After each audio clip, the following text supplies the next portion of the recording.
Hallelujah. Hallelujah. When me and my wife, this is about 7 years ago, we were getting ready to tie that knot. Bless God. And I literally had begun to get nervous.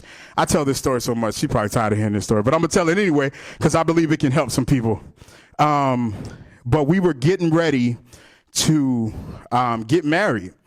And I didn't have cold feet. I knew she was the one I wanted. She didn't like me at first, y'all. I had to work on her. She shot me down a bunch of times, but I was persistent and I did not give up. And eventually I wore her down. Can y'all give me a round of applause for my perseverance? And what's funny is I told her, I said on the phone one day when we were best friends. And I told her on the phone, I said, one day we're going to be laying in bed and our son is going to run and jump into bed with us. And I'm going to look at her and say, I told you so. So I told you so. But yeah, so anyway, back to my story. So we were about to get married and, man, I started to get nervous. Again, it wasn't cold feet. It wasn't that I felt like I wasn't sure if I wanted to marry her. And some of my fellas, you can probably relate to this, but I had begun to get nervous because I wanted to do marriage well. I didn't have a lot of great marital examples. My parents were divorced when I was a baby. They remarried, got divorced again. They didn't remarry each other. They remarried other people. And they ended up getting divorced again. So I just didn't have a lot of marital references, like good marital points of reference that I knew that I could go to.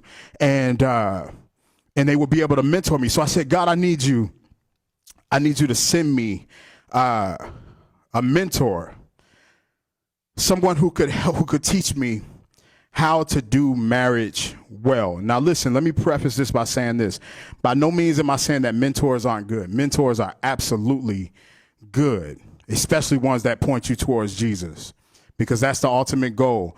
One of the most darkest moments in my life was when I had a mentor who tried to point me towards him.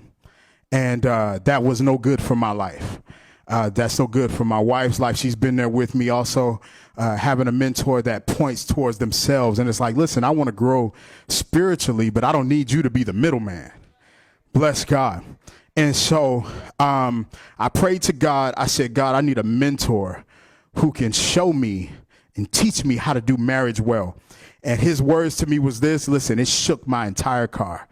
I didn't tell y'all where I was. So I was in my car headed to work. I was working in banking at the time. So I was in my car headed to Chase Bank. But anyway, what he said literally shook my entire car.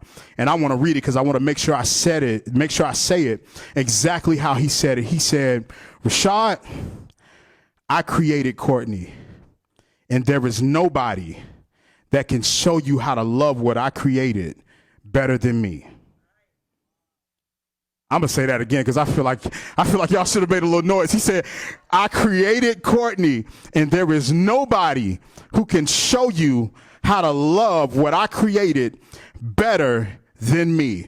A lot of marriages fall apart, hallelujah, because we're trying to figure each other out. But God is saying, hey, there's nobody who can teach you how to love what I created better than me. He said, Rashard, you want to know what she's about to say before she says it? He said, Rashard, you want to know when your joke was really funny and or if she was just laughing to be polite? He said, Rashard, you want to know if she really likes something about you or if she just doesn't want to hurt your feelings? He said, Rashard, you want to know how to give her what she needs before she even knows that she needs it?